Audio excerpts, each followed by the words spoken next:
बेटियों, बेटियां वो ईश्वर की देन है जो हर किसी के घर की रौनक होती है, जिसकी वजह से ईमानदारी से जीवन जीने को व्यक्ति यह समझता है कि यह घाटे का सौदा है।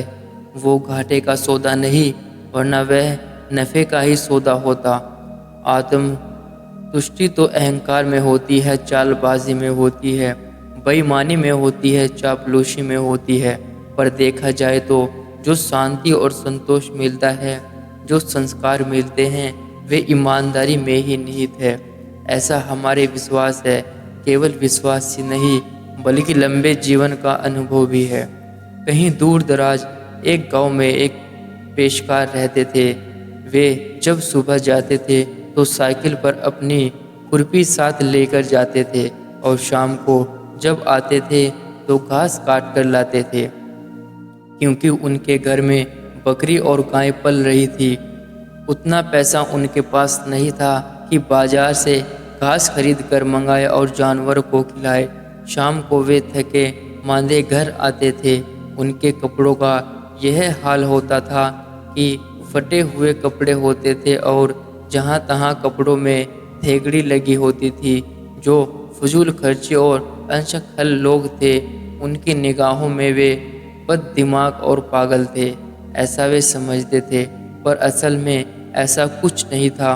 उनका ईमानदारी का जीवन था।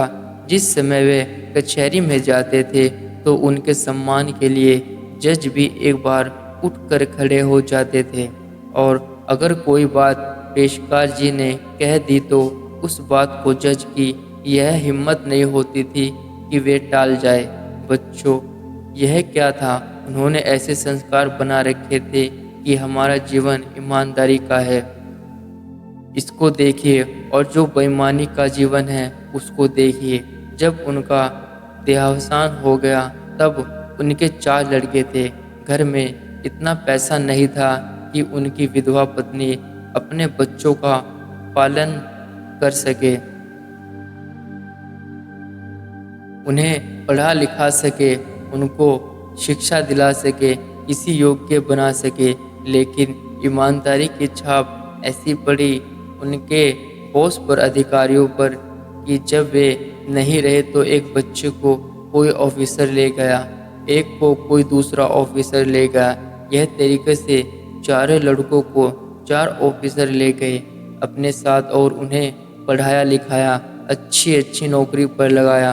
अगर कोई ऐसा लोभी लालची होता तो भले से मकान कोठी बना सकते थे, बच्चों को अय्याशी के लिए में भी धन छोड़ सकते थे। लेकिन ईमानदारी की छाप, सदाचार छाप लोगों पर नहीं रहती। उसका परिणाम यह हुआ कि बच्चे भी बड़े योग्य और ईमानदार हुए। यह मैं आपको ईमानदारी की एक मिसाल बता रहा हूँ।